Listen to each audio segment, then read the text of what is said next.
Good evening. Welcome. This is Off the Cuff here on MX24. Over the last 7 days, there's been a lot that has happened in the world of sports. And tonight, we have a lot to talk about over the next 60 minutes. Top of the agenda, it's been 1 year since Okraku breezed into the office of the GFA presidency after winning election that was quite contentious and had a lot of controversy surrounding it because of what had happened before that.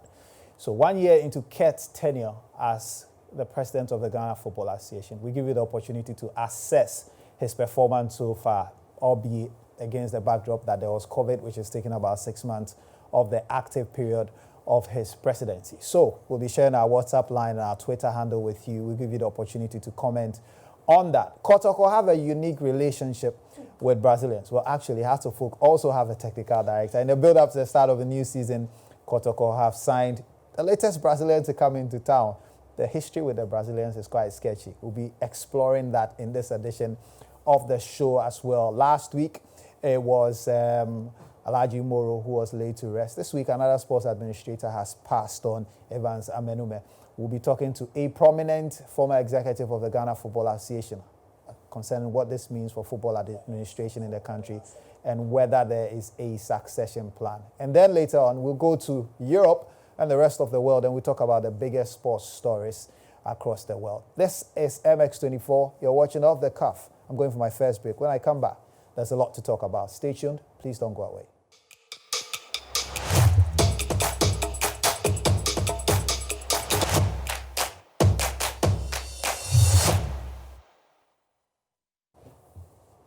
Welcome back. This is Off the Cuff here on MX24. Join us via WhatsApp. Join us on our Twitter handles. All that will be displayed on the screen. We'd like to hear what your thoughts are. Still to come, we'll be talking about all the biggest stories from football. We'll be looking ahead to the Champions League matches, which are coming up this week. Some of the biggest results from over the weekend. And we'll also be talking Ghana Premier League. As we prepare towards the commencement of the season, there are some very interesting chess moves being made by the biggest clubs in the country, Kumasi, Asante Kotoko, and Accra. We'll talk about that. But first, we are going to start with the Ghana Football Association. And before we do that, let me introduce my guests. Yeah, you're welcome. Thank you, It's always good to have you here. Yeah, good to be Jerome here. is here. Yeah. Jerome, have you been to Brazil lately? No, I haven't. I haven't, but I've read a lot. About Brazilians. We'll be talking about that. But let's start first with the Ghana Football Association. Today happens to be exactly a year since Okraku, preaching igniting passion, creating wealth for all, was voted into office as president of the Ghana Football Association. It's been a year already, huh? Wow, time flies. It's passed very quickly. Yeah. And it's only proper that we reflect on this. And I'm asking anybody who is watching me, send us a WhatsApp message. I'm very happy to read what your thoughts are. Simple message. After a year of Okraku's presidency, what are your thoughts? And we have to hedge this against the promises he's made and what he's done so far, including just the foundational things, because we know that there's been COVID. But even before we plunge into that, last week we spoke about Alhaji Moro, founder of Brekum Arsenal, who passed on. This week we understand another football administrator, Evans Amenume, has passed on as well. And I'll speak to somebody who's been quite busy as a football administrator within this country and who is quite familiar with several of these football administrators concerning the death of Evans. May his soul rest in peace. And what this means generally for football administration in the country. George Afriye is a former vice president of the Ghana Football Association. Hello, George. Good evening to you. Fine evening, Batters.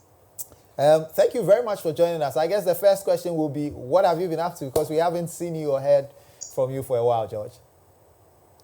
Well, good evening and good evening to your panelists, my good friends Jerome and Yaobin. Yeah. Well, I've been around. Somebody will say I've been minding my own business. All right, sir. First, we know about Alhaji Moro, and all of you were there to, pay your respects to him. But Evans Amenume, most people may not know him. Tell us about Evans. Well, but it's a sad day, the passing of Evans Amenume, a very good friend and a colleague at the Football Association. I met Mr. Menume some way back 2003. And Mr. Menume was one of the early appointees of Mr. Kwesi Nyantechi's administration. And I'm referring to when he served as a member of the Division 1 League Board, first under lawyer Julius Jabin, and then later under Mr. Lawyer Kwame Ntofianko, who also became chairman. He rose to become a vice chairman of that committee. He was also instrumental with the juvenile committee.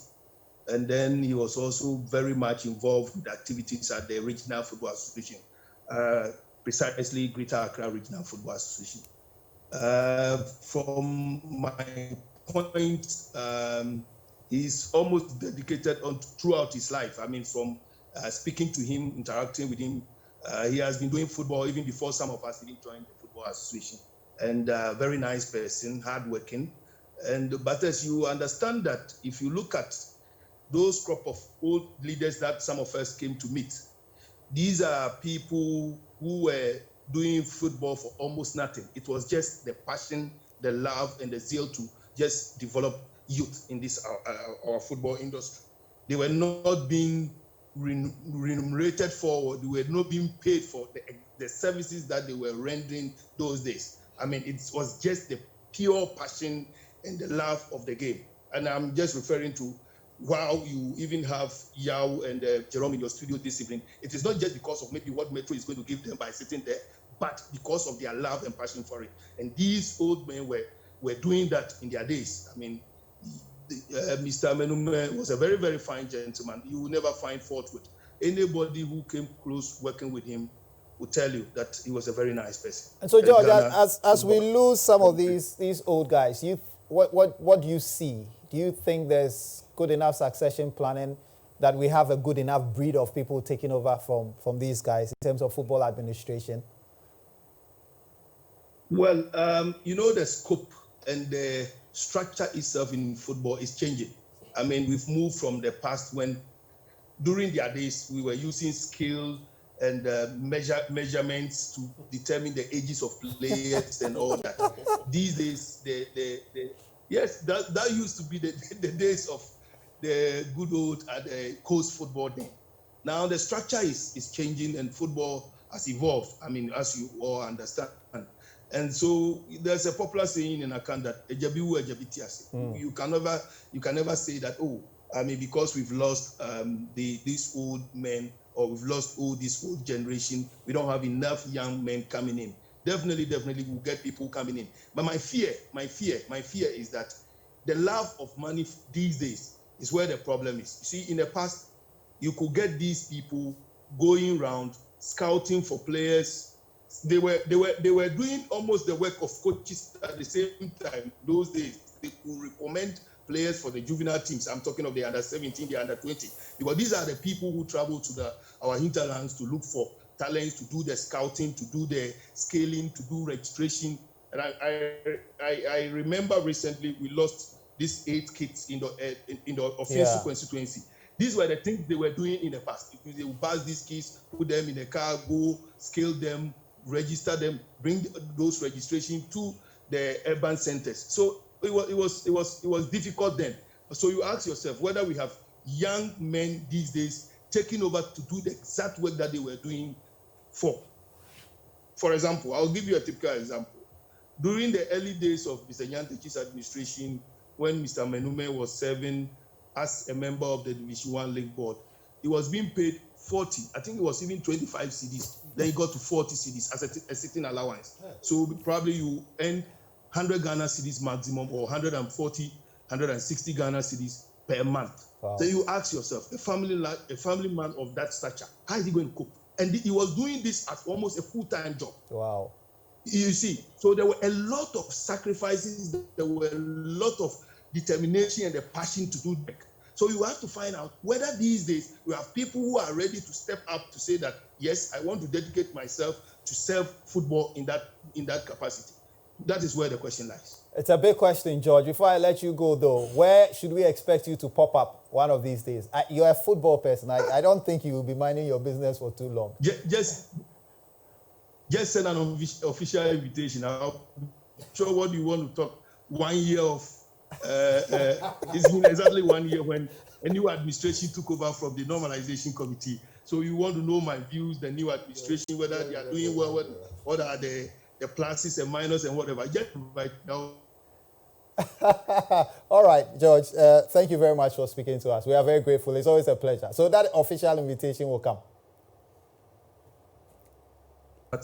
Nice evening and good night to my good friends, Yao and Jerome. Thank you very much, George. It's always a pleasure to talk to George. So he says, you know, that the new administrators are full of laugh for money. Jerome, is that the case? I think so. And if you look at how football has gone, I mean, Ghana football has gone over the last 5 or so years, or even more. Money has dominated everything, from the senior national team level, even to the junior teams, to the women's team. Yeah. Recently, I saw a video of the Black Queens going to the Ministry of Youth and Sports, asking for their bonuses, which have not been paid. When I was growing up and following football, I mean, national team football, never did I hear of players, except maybe those days when they would invite players and not pay for their tickets. Yeah. And even then, it wasn't as we have seen now. But now the money is in football. So the players have every right to have legitimate expectations. Of course, but I think the problem is with how those managing the game manage issues when it comes to money. And I will never forget this. When Black Stars returned from Brazil, one Daily Graphic banner headline I saw, quoting Kosinyan Techi, was, "Money ruined us." That should tell you that how we have managed football relative to money hasn't been the best. Okay, you know what? I may just have to plunge into this 1 year matter with you, Yao. We are reviewing a year of Ken. I remember it was, I think, the 14th of September or so, 2019, when he launched his famous manifesto with a lot of glitz, you know, around it. And he went on to win the elections this day last year. And we are looking back on his administration. Generally, how well would you say he's done? Well, I think that 6 months has been wasted away because of COVID, so it's very difficult to really judge him. But one thing that's significant for me is, before COVID, the attention that they gave to women's football was remarkable. I mean, Hilary Boateng, Cleopatra, and the rest, they really brought the women's game into a good limelight, and that was good. And at least this time around, we can see some structures. There's an executive council, which supposedly is working well. There's the president who is there. There's a general secretary who is full-time, not an acting one. So at least there's some structures. I think it's because COVID came in and the league is not working and the Black Stars have not really played, and we have not. They started some juvenile football drive, which was good, and I hope that they don't stop it. When the league starts in 20 days, they'll kickstart from there and go back to what they were doing. They started doing juvenile football. I think the best place to go would be to look at what he himself said in his manifesto. Transparency, accountability, annual audit. That was the first pillar. So after a year, we are expecting that at the end of the year, there will be an audit. The question is whether the audit outcome will be a public No, but they've document. appointed auditors, I mean, at the last Congress, right? So we expect that the auditors will do their work at the end of the year. Will it be a public document? It has to. I don't see what they would have to hide. It has to. How well have they done with that, transparency and accountability? I would say fair. Fair in the sense that, like Yao said, 6 months or 7 months out of the 12 months have been taken by COVID, where nothing practically took place. But that doesn't prevent you from showing transparency and accountability. but It's about letting people know what's going on. So that's why I think it's been fair, because there have been instances where I have not understood certain things. You ask and there are explanations. Whether or not those explanations really satisfy the question is another matter. But the mere fact that there is immediate, that immediacy to get you answers to questions that you have, for me, it's key. And to be fair, if you take the COVID relief funds, you have a problem with the distribution. I had a problem with the allocation made for media, for instance. But I think to the extent that there was that willingness to let the public know how the money will be shared, even if it was wrong, I'm saying that That's good. once they put it out there for the public to Awesome. see, I think it's a good thing. Let's just pause briefly. I have on the line Kwame Jomajiman. He speaks for Legon Cities Football Club. One of the stories that's been trending on social media and on several of the football websites is news that Legon Cities have signed Black Stars general skipper Asamoah Gyan, and some are quoting an annual salary of 1 million Ghana cedis. Kwame Ajiman, have you signed Asamoah Gyan and are you paying him 1 million cedis? Okay, thank you for the opportunity to speak on the show. As far as I'm aware, we haven't signed the Asamoah Gyan and we are not paying him $1 million. Are there plans to sign him? Are you guys in discussions with the Black Stars general skipper? We are in discussions with a number of players, and hopefully we get over the line with any of them who would confirm that to the world. Kwame, in the next few days, you expect Legon Cities to unveil Asamoah Gyan in any capacity with the club as one of your acquisitions for the new season. Is he one of the players you are speaking with? There's a possibility we are going to unveil a number of players before the 31st of October. Has the club had any contact with Asamoah Gyan? The club has had contact with quite a number of players, and we are hoping to get a deal done for as many as possible before the 31st of October. Okay, but we understand you gazumped Accra as a folk for Kujo's signature. Can you confirm that at least? If you could just repeat the question again.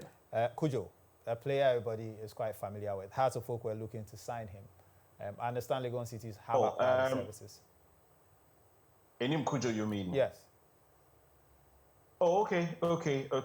That's news to me as well. Because in the last, I'm not too sure why Jerome appear not to believe anything I say, but that's fine. I mean, that's fine. I mean, your surprise surprises us. That's all. The surprise elements being that we're after a number of players that I am familiar with. Maybe to be honest with you on this one, this is not one I am familiar with. That's why, there is a bit of laughter with me in here. But like I said, we have only up till Friday. The thing is this, the reason why certain names may be out there in the media, space and all that, I can understand that. We have just about 5 to 6 days to practically wrap up every conversation we're having with any player anywhere. Things have been, if you like, not as fast as we may want, and until the deal is done, we believe that it will be unfair to the player if, for example, if the player is a free agent, or it would be unfair to a club if we go ahead to be discussing a conversation surrounding the player in the media space. We believe that it's only fair that we wait for a deal to be done, even if we are very confident that a deal is done. There's every chance the club can change their mind. There's every chance the player can change his mind. Maybe they are even speaking to other people that we may not be aware of. And once we go public, it might be a bit embarrassing if it happens that we do not do a deal for a particular player. So I can understand, the euphoria surrounding certain players in the media space, but we want to wait till signatures are appended, and that's where we're going to be confident that a deal has been done. Okay, Kwame, thanks for joining us with that. We wish you all the best with that Asamoah signing. Okay, and thanks very much for the opportunity. And to Jerome, I hope the explanation he got for the balls was satisfactory on his Facebook wall. Which balls? That's what I was talking about. That even if the FA, the explanation they give you is not satisfactory, the mere attempt to explain things, for me, it's fair enough. It's good enough. Yeah. We've spoken about gender and equity. You said on that you feel they've done extremely well. Yeah. They said good corporate governance will be the hallmark of this administration. Well, I think so far, we went to Congress, they appointed auditors, so we're expecting there's a certain structure. There's the Executive Council, as I said. So there seems to be some structures being put in place. So Jerome, professionalism, innovation, and investment. Not much to take away from them. But innovation, I think that is where perhaps they get high marks. The bring back the love campaign, I think was creative enough. COVID unfortunately truncated it, and that energy that was behind it almost died down. Maybe when the league starts in November. For the national team, one of the key things I remember in that manifesto was the code of ethics. Yeah, I don't think that has been... And conduct for every national team. We will have to find out why that code of conduct is not out. Because I remember COVID should not take away the drafting of a code of conduct. Going into that, I remember there was a statement explaining or stating the fact that the committee was going to have, I think, 3 months to submit a report. And I even questioned why a committee to determine wages, or is it emoluments of national team handlers, would be set up.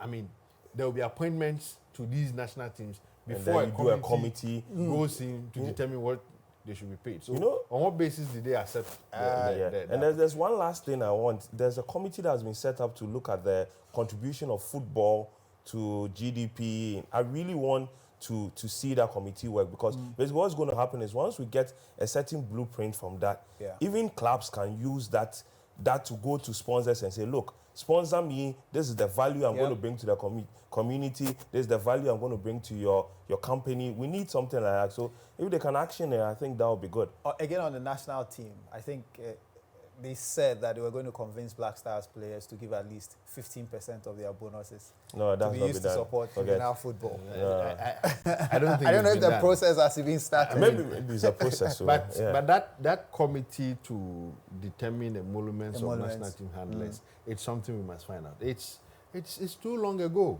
Yeah. If it's been done. I mean, these are all but there's a Black foundational Stars management committee and stuff. So why would you want to form another a committee within another this committee? is to determine emoluments of national team handlers, which means Black Stars to... Okay, so the executive council should just take care of it. And at least, ideally. It seems like a lot of duplication. Yeah. Sure.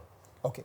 Now, on Premier League teams, they said upgrade all training pitches, supply computers for Premier League clubs, free internet facility for secretariat of all clubs, supply free training for coaches, administrators, and other officials, supply 50 footballs for all Premier League clubs. Oh, it's got the balls out. The balls.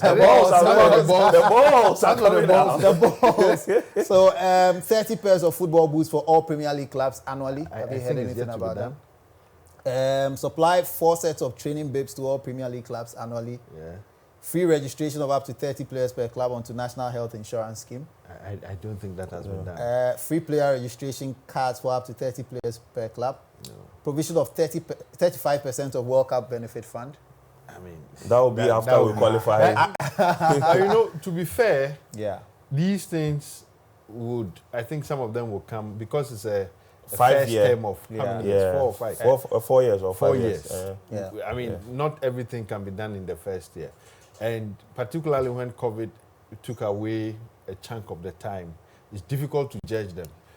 I am sure that if the league had not been truncated or cancelled, we probably would have had so much to talk about, because if you look at how the league started, how the issues were coming up, and I've said that if you want to judge how local football is managed, just look at the Premier League.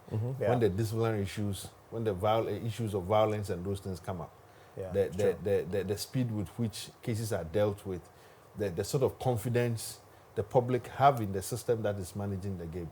These are things we didn't see too well because, I mean, COVID.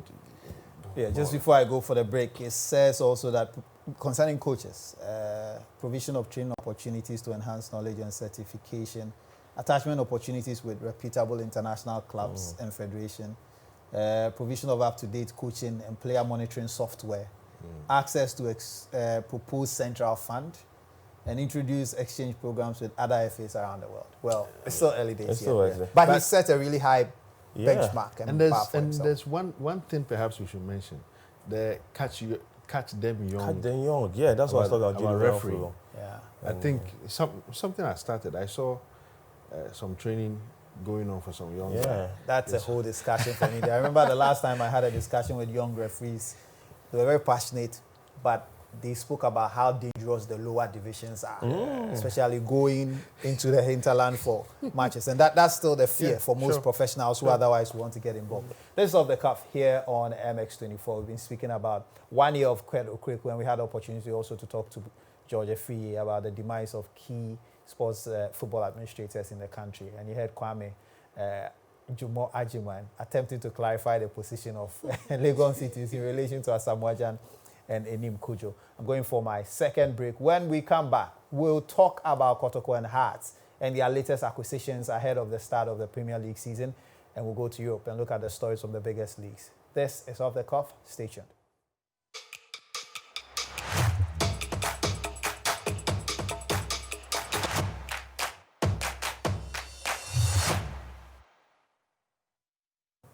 Welcome back. This is Off the Cuff here on MX24. We have the final say when it comes to the biggest sports stories in the world. I have a message from Ruben who says he's watching us live in Bogoso. And he says congratulations to Real Madrid for beating Barcelona yesterday. We'll talk about that still ahead. But let's talk about the Ghana Premier League. One of the biggest stories this week is that Kumasi Asante Kotoko have completed the signing of Brazilian international Fabio dos Santos Gama ahead of the new season. The 28-year-old joins the Porcupines on a free transfer after ending his stay with Swedish Superettan side Jokopin IF. Gama has previously played with Venamo, ABCFC, Segama, EC Bahia, Botafogo, and many other clubs. Well, my first problem with that story, quoted from Ghana Web, is that he's not a Brazilian international. He's a Brazilian national. He doesn't play for the Brazilian national team. I think he played for the under-17 and under-20. It doesn't make him an international. Former juvenile. Well, the other big story is the story of Carlos Manuel Vaz. If you don't know him, he's a Portuguese trainer, and we understand that he's going to be the technical director of Accra Hearts of Oak. Well, the story is that Udum is going to be working under him. So the power balance is quite not very clear. And this is the biggest stories with the two biggest clubs ahead of the commencement of the season. So let's start with the Brazilians. Yeah. Jerome, 2005, Hans-Dieter Schmidt. Charlie, we did know. We heard the story that Uli de Castro Rodriguez and Gleison de Souza Ferreira, two Brazilians, were undergoing trials with Kumasi Asante Kotoko. The end thereof. Look. Then in 2013, under Dr. KK Sapong, has Masoud Didi Dramani as coach, it was announced that you were signing a 22-year-old called Hermes da Silva to Kumasi Asante. Let me lie. And now in 2020, 7 years after the da Silva issue, we have Fabio Gama, Kotoko and Brazilians. Every 7 to 8 years, there's something a cycle. happens. There's a Brazilian. Look, some even take it back when Herbert Mensah brought, is it Komalo and some South Africans, if you remember. Yeah. So Kotoko have that history. You have a taste. Yes, for the foreign. for foreign footballers. But see, truth be told, Yeah. I like what has happened. You like Gama? I mean, I've not See seen an Gama lizard. apart from his videos, I've not seen him. Yeah. But I'm saying that I like what has happened. Some have said that they are not going to hype, the Gama, because he brings nothing to the game. But you know one thing, the mere fact that all of us are talking about him, it's a form of hype. Is it a publicity stunt, or he's for real? No, he's for real. He's coming to join the team, and let's get something clear. Some players are leaving Kotoko, whether we like it or not. Now, they will have to be replaced. I've heard people say, but if you are replacing players, then go for players that we can just check and see their stats and say, come on, these are great players we are bringing in. But here's the point, and I've made this point. Just look at the number of foreigners that have come into our league. And quickly, I have Nimbombe Wake, Sulama, Ahmed Turi. Ochoa. Yes, and this guy who just left Interallies. the Victorian Adibayo. Yeah. Can we confidently say that clubs that brought these players here paid so much for them? The answer is no. When Ahmed Turi came to Ghana, nobody knew him. I mean, he was some teenager somewhere who really, we couldn't say much. So the point I've been making is that we have to accept that we do not have the funds, money enough to buy the best outside this country. What we bring in will always be, if you want to call them spent forces, fine. But I'm saying that we will not get that caliber of players we see out there, and we want to bring. Let's focus on Fabio Gama. What position does he play? He's a forward. So this is a guy bringing the goals. Hopefully, hopefully. My attitude is, instead of saying anything that will demoralize the fans, I would rather wait to see what he will do. Well. And also commend the management, if not for anything, making that attempt to bring in somebody they think can help. And until he plays, you will know. The stats there, I agree, it may not be that convincing compared to the typical Brazilian footballers we see outside. But I'm saying that let us encourage clubs to take steps like this. Yeah. Maybe if they make mistakes, by the third, fourth, fifth time they make these signings, they'll get it right. And by that time, there'll be money enough to bring Proper. But if we wash everything down and say, come on, look at the stats, it's not encouraging. What is he coming to do in Ghana? Look, there are Kotoko fans out there who are waiting for him to come to Kumasi. They want to see him and see him train. Yeah. And I can tell you, maybe COVID restrictions will deny the fans the opportunity to see him at training. But when he starts playing, there will be people out there just waiting to see whether or not he will impress them. And I'm hoping that when he comes, he will start scoring. If he starts scoring, look. No pressure. No pressure. Because our fans, watch out. Fabio Gama coming your way soon. Yeah, double take. Fabio Gama and then Carlos Manuel Vaz. So new technical director. Oh, I didn't say so. Look. No, this one. Say Shiasani. You want to put your mouth in it. Just one sentence. I don't know why Odum will assist him if indeed he's... No, they are saying Odum remains coach. He's technical director, but he will supervise Odum. It's a bit complicated. We know how some of these things have ended. We know how it starts. Yeah, your comments Fabio on the Gama. Brazilian, Fabio Gama, and then Okay, so has going for Carlos. So I've seen Fabio Gama's YouTube video. You know, you've watched all. No, you know with YouTube, right?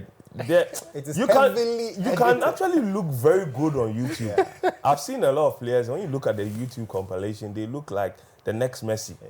But it doesn't work out. But I mean, I looked at his stats, I looked at the fact that he's been to about 6 different clubs and all on free transfers. It made me worry a bit that he's a bit of a journeyman. Yeah. But I can't kill the guy without him kicking a ball. So let's wait and see. It's just that because of history, and Jerome will attest to it, with what has happened with Kotoko, and even in recent history, the foreigners that they brought from Abege, so it makes people like me worry. Adingra. Yeah, Adingra, because some of them, when they came in, the moment they touched the ball, the fans knew this guy was not good. But let's see. I mean, let's not kill him. Let's wait and see. And at least what it's done is that it's brought a lot of hype to the league. So I'm sure Kotoko's first match, they'll struggle to get that 25% COVID restriction because people would want to see Fabio Gama. So it's good, at least it's brought some hype to the league. But I really wish that we would really stray away from these foreigners and try and give the youngsters in the league. I mean, it's good to bring people to... If there's money, it's very good to bring foreign players. And I gave you examples. Nimbombe Wake was excellent at Ashgo. Sulama was. Ahmed Turi was. Nimbombe took them all the way to the Champions League. Exactly. The very first Champions League. I think the problem with us is the money. So we don't get it. But that's what the taste it is there. Just like Heart of Oak brought in Carlos Manuel. Yeah, I mean, for Carlos, you see, Heart should just cut us some slack. They are bringing this guy to replace Odum. It's as simple as that. You cannot tell me a technical director is going to supervise a coach. There are different roles. Technical director gives a certain direction. They said he'll be in charge of Pobiman. What's a Pobiman? No, you see, Odum has done a very good job. If you don't want him, just tell him that, look, but you don't bring a foreigner in quotes and say, you be his assistant. I think that it's a bit insulting to the work that Odum has done. Right. That's for Hearts of Oak and Kumasi Asante Kotoko. We'll have our eye on the ball concerning the Ghana Premier League as we build up to the commencement of the new season and all the moves that people will be making. So that's it for local sports, and specifically local football. Let's go international. Biggest game over the weekend was El Clasico. But watching it was weird, because you've seen the heights Barca could hit. And Real Madrid haven't really had a good start to the season yet. And yet, they rolled past Barca 3-1 quite easily. I think Koeman, one thing I like about Koeman was that he was brave. For the first time I watched the El Clasico, he started 2 17-year-olds and a 19-year-old. Yeah. That was brave. Yeah. For the biggest match in Spain, to do that, to start Ansu Fati, to start Pedri, to start Sergio Dest. And Sergio Dest was one of the best players on. It's just that Barca has a problem with their spine. Piqué, Lenglet, Busquets. But Lenglet had a relatively good game yesterday. But Piqué and Busquets is a problem. It is a problem. And that's how come Real Madrid won the game. Because, look at the penalty. That Piqué. And this whole week, Champions League, he got a red card. Yesterday, I tweeted that Sergio Ramos is a villain. I know his shirt was starved, but the dive was very dramatic. Well, yes, but you put yourself in that situation. Why do you hold him? We know how defenders are, but especially with VAR these days, I don't get why defenders don't realize every action is going to be checked on a camera. Yeah. So you have to be very careful what you do. They've done it for a long time, so it's difficult to change. Were you surprised at the outcome, the 3-1 win for Real Madrid? Yes, I was. And why? Because I have a soft spot for Barcelona. I was thinking that Madrid not having too much of a good run in recent days, it was going to be much easier taking them on than what I saw. Even when, at the stage it was it 1-1? Yeah.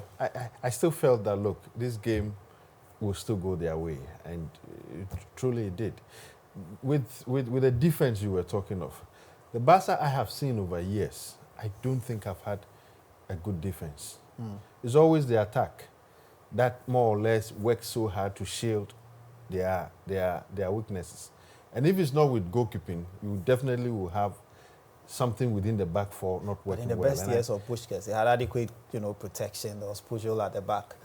They looked quite solid when they played in El Clasico. Yes, and they always press well. Yeah. This Barca team is not pressing well, so it means that there's always a lot of space for the opponents to lift the ball. They can't track midfield runners. For me, the most difficult thing was watching Messi and thinking this might be his last El Clasico at home.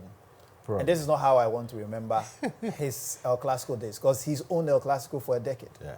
Nobody's dominated it as much as he has. In the first half, he was good, but I don't know what happened to him after halftime. He came back. He tried a lot of things. He fell so deep because things weren't just happening for the team.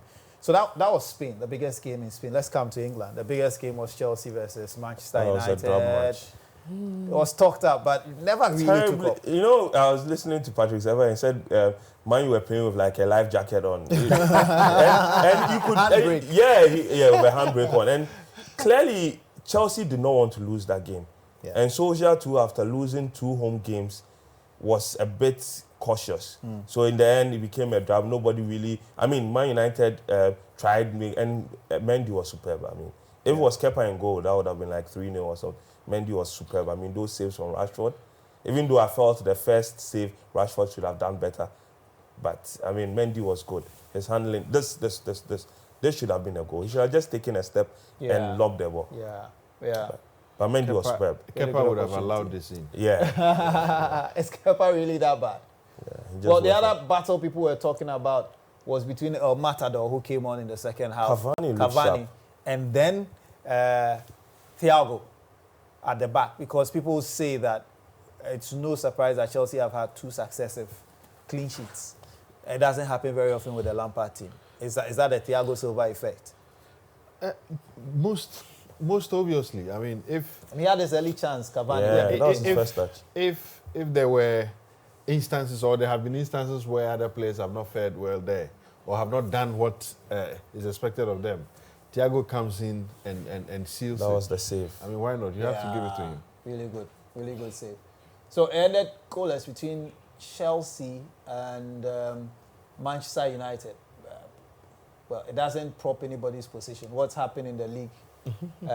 so far is such that nobody's really gaining a lot of points at the In moment. fact, there's class there at the top. And we saw that with the early kickoff when Manchester City played against West Ham United.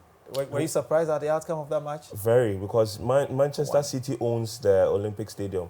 They won several matches. The last time was our 5-0 there.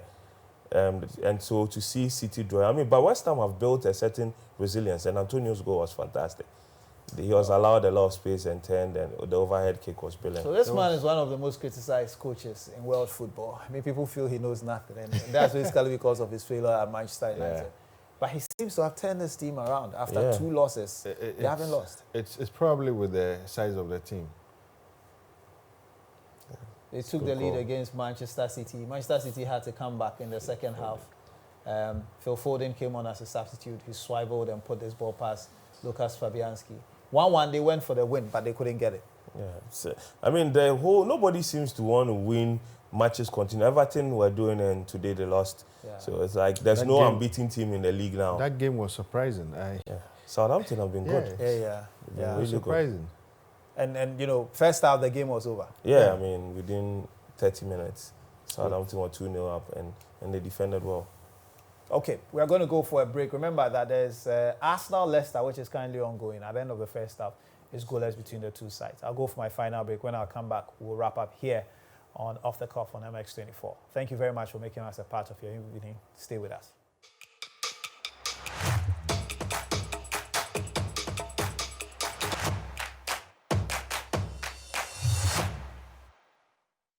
Back. This is Off the Cuff here on MX24. We are in the final stages of the program. It's time to go into the UEFA Champions League, which started last week. Match day 2 is coming up. There are some really, really big fixtures.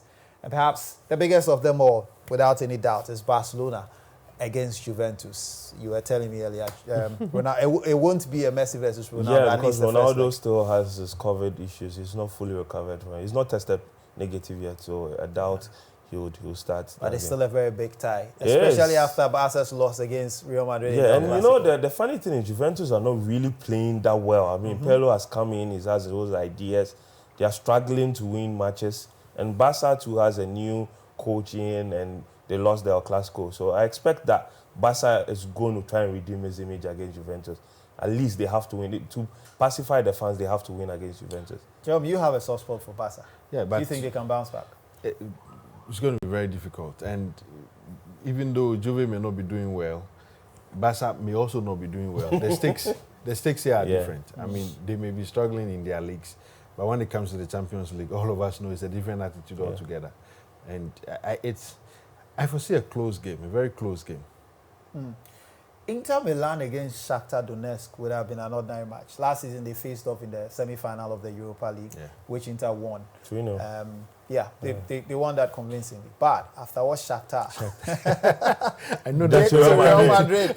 Yeah, it is suddenly a high-profile game. And I think Conte has a problem in Europe. I don't know. I thought he had solved it with Inter last season by getting to the semi-finals, to the finals of the Europa League. But anytime his teams are playing in Europe, they struggle. I mean, look, their home match against his teams are just inconsistent. Lukaku had to save them in almost the 90th minute. Yeah. So they've not been too good in Europe. And I think it comes with him trying to shuffle the squad, because he has a certain team playing in Europe and a certain team playing in the league, trying to make everybody happy. Getting that balance is what's worrying him. Another game which would have been ordinary 2 years ago would have been Manchester United against RB Leipzig.